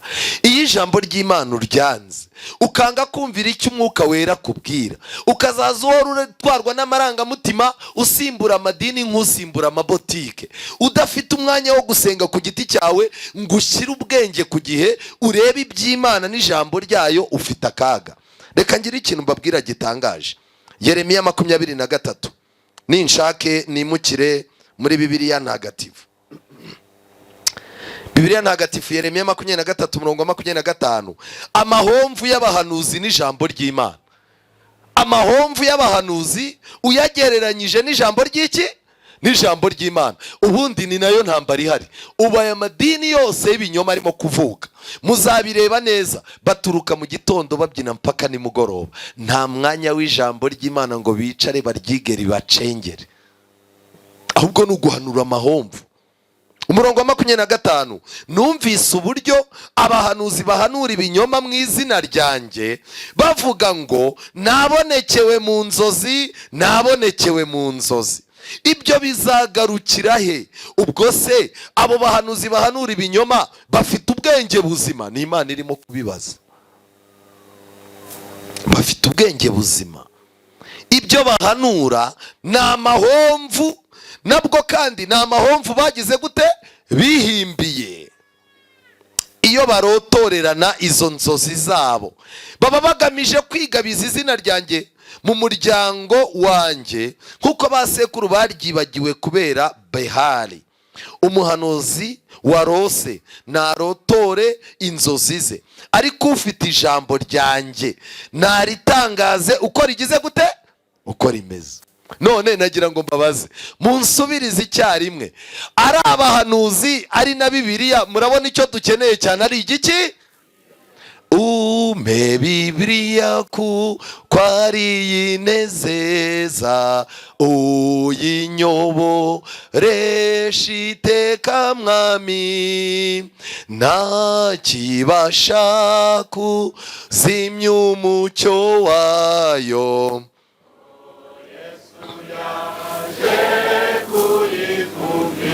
Umpe Bibiliya nyoborwe nayo,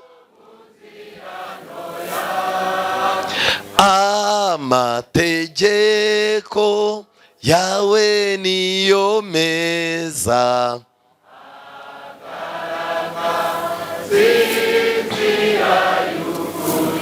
Amen.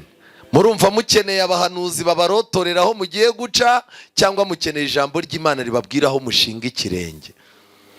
Bibiliya irakomeza. Umuhanuzi warose narotora inzozi ze, ariko ufite ijambo ryanjye naritangaza uko rimeze. Ese umurama uhuriye he n'ingano? Uwo ni Uhoraho ubivuze. Ijambo ryanjye ntirimeze nk'umuriro cyangwa nk'inyundo imenagura urutare? None rero ngiye guhagurukira abo bahanuzi, uwo ni Uhoraho ubivuze, kuko bakingakingana amagambo yanjye. Nzahagurukira abo bahanuzi, uwo ni Uhoraho ubivuze, kuko bafite akarimi karyohereye ko kuvuga ibyabo.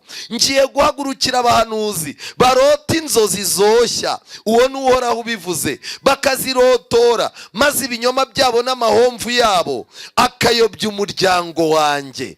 Njyewe sinabohereje kandi sinigeze ngira icyo mbasaba, ntacyo bamariye uriya muryango. Uwo ni Uhoraho ugize gute?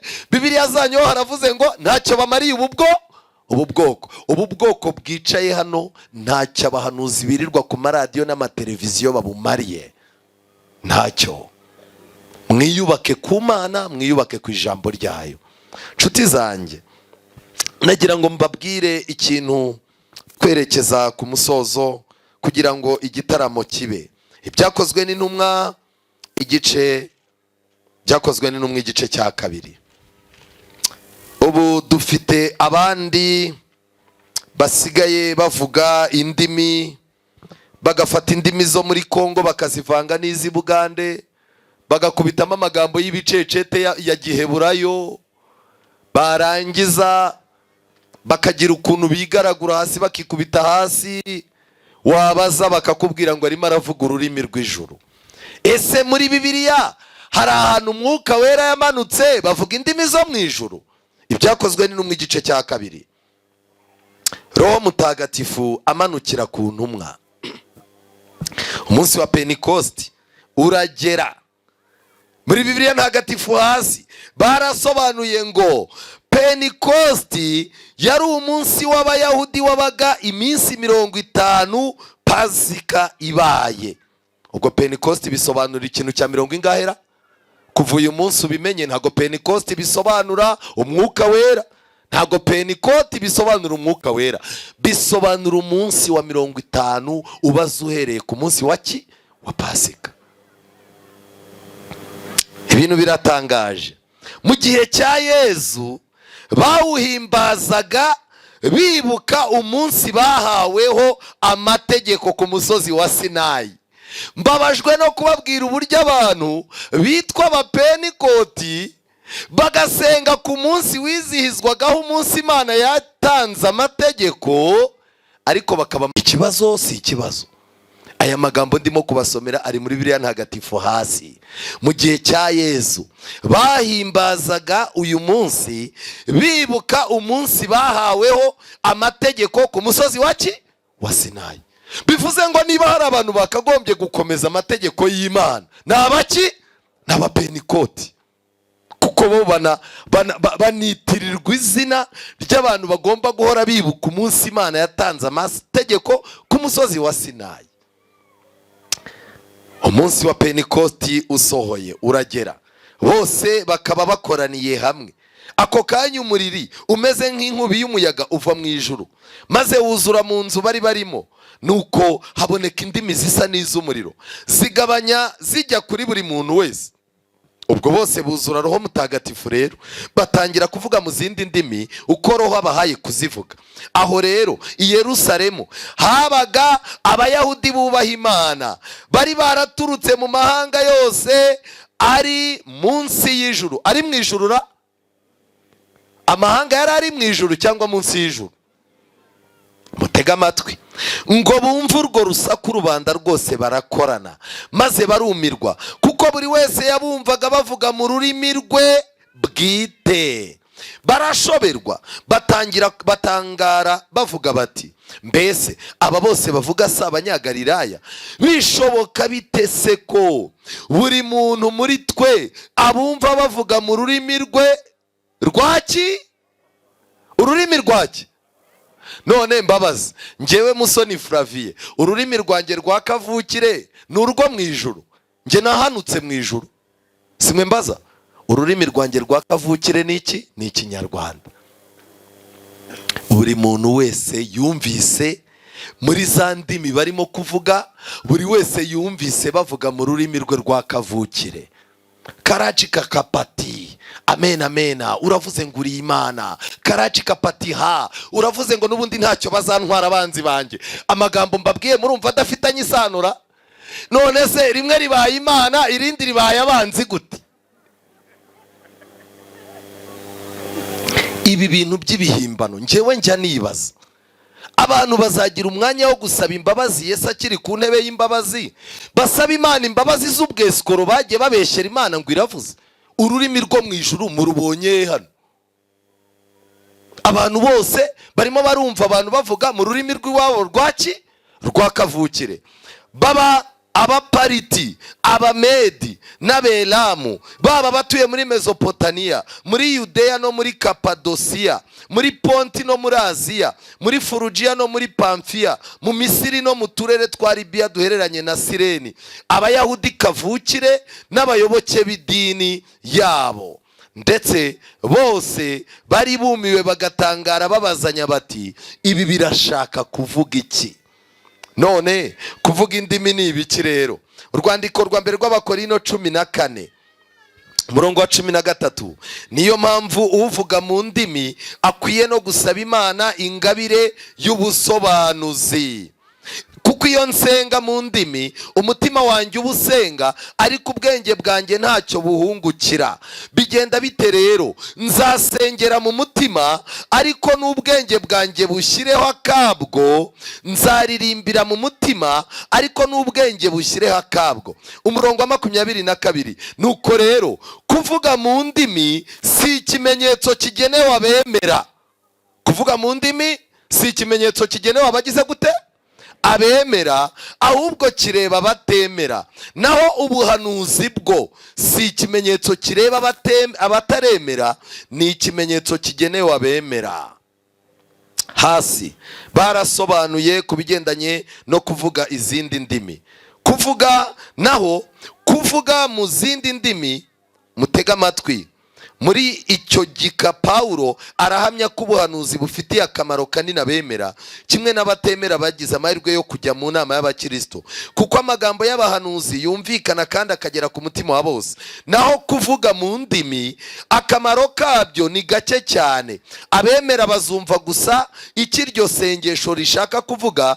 Niba muri bo hari ufite ingabire yo gusobanura, noneho abatemera bakurizeho gufata ayo magambo batumva, nk'aho ari abasazi bakwiye guseka.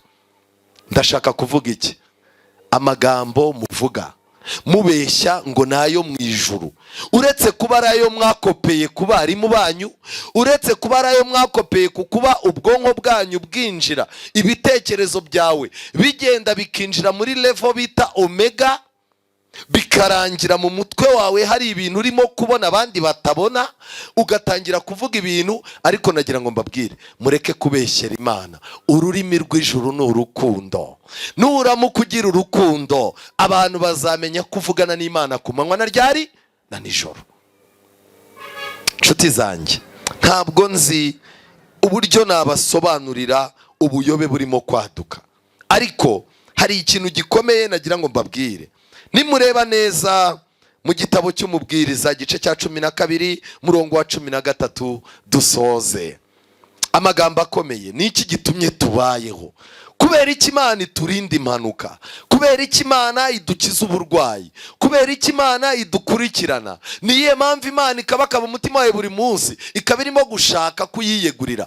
Kubera iki bamwe baraha bagiye kubatizwa mu mazi menshi? Niyihe mpamvu ituma uriho? Ni ikihe kintu ukwiye guha agaciro? Ubereyeho ibintu bibiri by'ingenzi. Umubwiriza igice cya 12. Reka n'ubundi ninshake nkomeze nsome muri Bibiliya ntagatifu irimo ikinyarwanda cyumvikana. 12:13. Umwanzuro: muri make rero, ujye utinya Imana. Ujye ugira gute? Ujye utinya Imana kandi ukurikiza amategeko yayo. Nicyo umuntu abereyeho. Amen. Umuntu abereyeho gutinya iki? Gutinya Imana. Mwubahe Imana, muyihimbaze, kuko igihe cyo gucira abantu urubanza kigize gute? Muramyi yaremye ijuru n'isi n'inyanja. N'iki? Tubeshejweho no kubaha Imana no kuyitinya. Icyo ni icyambere. Icyaha cyose uzaza ujya gukora, ibintu byose uzaza ujya kujyamo, jya wibuka ko mu ijuru hari Imana ibyitegereza kandi izatanga ibihano byabyo. Mwubahe Imana rero, ujye utinya Imana kandi ukurikize amategeko yayo. Amategeko y'Imana ni 10. Muri aya mategeko 10, nk'uko Imana yavuze ntukice, ikavuga ntukibe, ni nayo yatubujije kuramya amashusho ngo tuyitirire Imana, kandi niyo yadutegetse kuruhuka ku munsi w'isabato nk'uko uyu munsi twaruhutse. Ngibyo ibintu bitumye turiho. Amagambo akurikira: koko rero Imana izahamagaza ikiremwa cyose, igicira urubanza ku byihishe byose, ari ibyiza ari n'iki? Ari n'ibibi. Imana ikomeze ibabesheho. Ndasaba Imana ngo itange imbabazi ku bagiye bajya mu bupfumu, abagiye babeshya amayerekwa, abagiye bata ijambo ry'Imana bakajya muri ubwo bupfumu bugezweho, abagiye bajya mu butubuzi, abagiye bajya mu misengere yashyizweho na Yerobowamu kubera ko iryoshye, kubera ko ishyushye, bagatera umugongo Imana n'ijambo ryayo.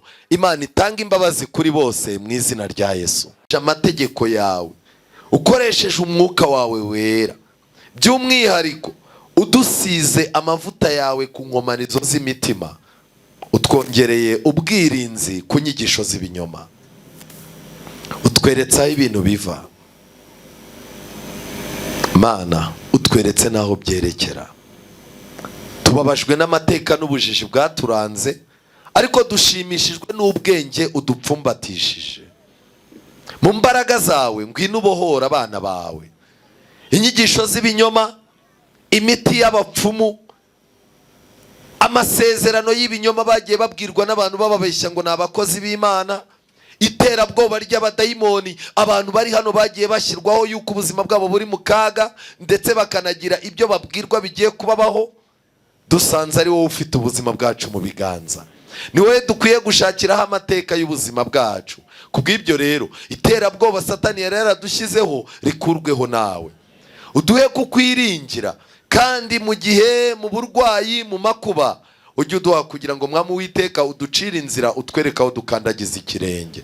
Abana be barahagurutse barihannye, buri muntu wese uzi ikimunesha, uzi intege nke yagize, uzi n'amateka ye. Uri Imana igiye kumuha imbaraga kugira ngo aneshe, akomeze aneshe.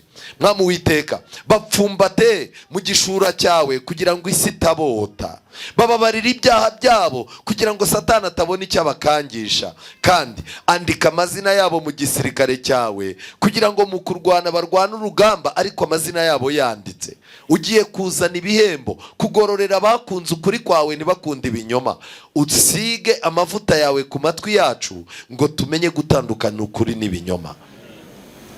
Igitaramo kigiye gukomeza, ukomeze uduhe gutekereza ku magambo ari mu ndirimbo, dutekereze ku magambo y'ijambo ryawe, uvubure isoko y'amatsiko mu buzima bwacu. Twumve dukeneye kumenya iby'ubwami bwawe, dukeneye kumenya uko utanga imbabazi, dukeneye kumenya uko ubabarira umunyabyaha, uko umunyabyaha umuha imbaraga, uko amateka ya kera uyahanagura. Uduha amahirwe yo gukurikirana icyo urimo gukora mu bwami bwawe. Kandi twagiye tubaho kugira ngo turye tunywe, ariko ubu ngubu tuvumbuye izindi mpamvu zituma turiho kubwo kugutinya no kukubaha, turiho no kubwo gukomeza amategeko yawe. Utubashishe, tubisabye twizeye mu izina rya Yesu, amen.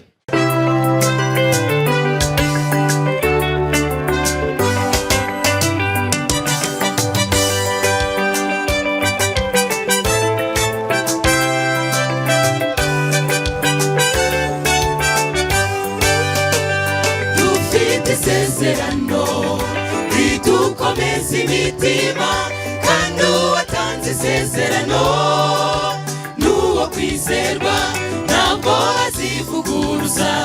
Nubwo isi yakurwaho, harahirwa abamwizera, ntibazakorwa n'isoni. Dufite isezerano ridukomeza imitima, kandi uwatanze isezerano n'uwo kwizerwa, ntabwo azivuguruza. Nubwo isi yakurwaho, harahirwa abamwizera, ntibazakorwa n'isoni. Yahamagaye Aburahamu iramubwira iti, siga umuryango wawe ujye mu gihugu genza kwereka, nzaguhindura ubwoko bukomeye, uzaba umugisha muri wowe, niho mahanga yo ku isi azaherwa umugisha. Nuko Aburahamu yumvira ayo magambo, arahaguruka aragenda ataziyajya, maze nyumira mubwira iti, nzaguha umuhungu, muri we hazakomoka umucunguzi w'isi. Yizera iryo sezerano riramukomeza, kandi igihe kigeze iby'Imana yamubwiye irabisohoza. Mbega Imana isohoza amasezerano ku bayizeye. Dufite isezerano ridukomeza imitima, kandi uwatanze isezerano n'uwo kwizerwa, ntabwo azivuguruza. Nubwo isi yakurwaho, harahirwa bamwizera ntibazakorwa n'isoni. Dufite isezerano ridukomeza imitima, kandi uwatanze isezerano n'uwo kwizerwa ntabwo azivuguruza. Nubwo isi yakurwaho, harahirwa bamwizera ntibazakorwa n'isoni.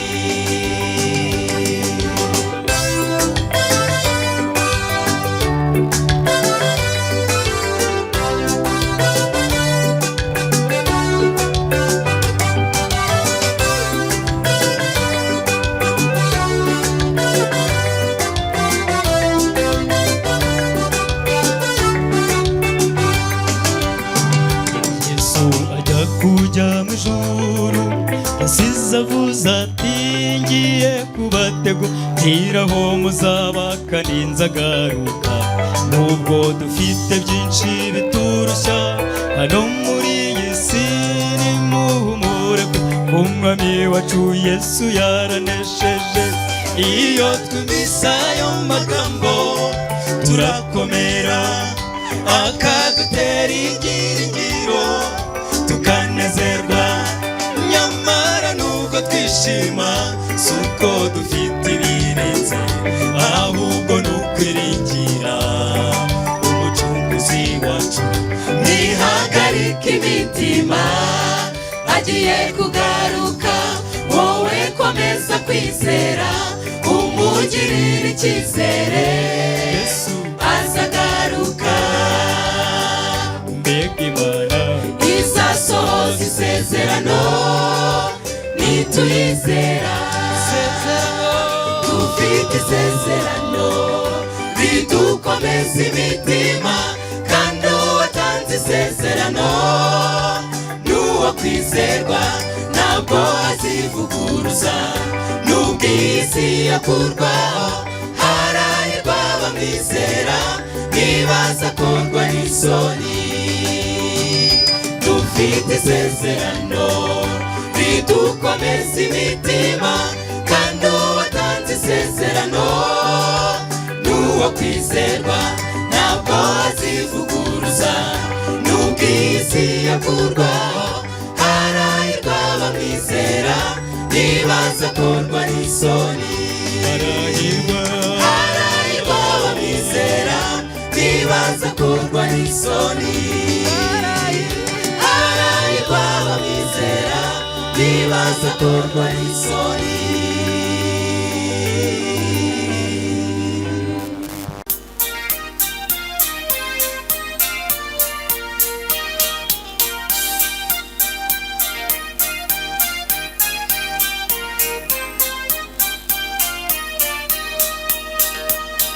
umutima wanjye wari wihebye, ibyaha byanjye byantaye urwobo.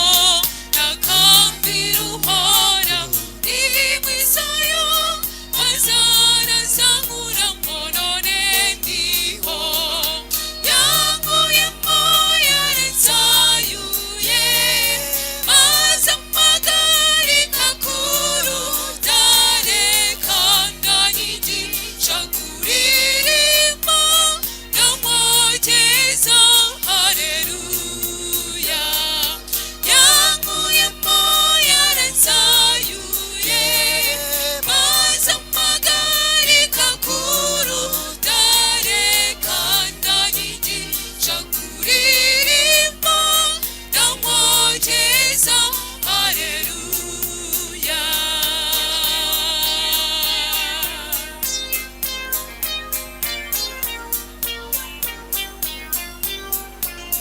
Yasize intebe y'ubwami ya se, yemera gupfa ngo nyire. Ntari mbuze epfo na ruguru, imbabazi ze zirangoboka, maze urukundo rwe runtera umunezero, mpera komererwa neza. Umutima wanjye ubu ndashima uhoraho,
신디림보 이리림바 만가나 니셔로 우리 베리에 무무된 데서 자코메사 진지수 아니시제 구코야 구에 묵자 마산지루에 우야 누제 무마호로 다시 무엄함이 구코야 마야가 지사 양우의 마야는 사유에 마상마가리 가쿠루 달에 간단히지 샤쿠리림마 나머지에서 할렐루야 양우의 마야는 사유에 마상마가리 가쿠루 달에 간단히지 샤쿠리림마 나머지에서 할렐루야 양우의 마야는 사유에 마상마가리 가쿠루 달에 간단히지 샤쿠리림마 나머지에서 할렐루야.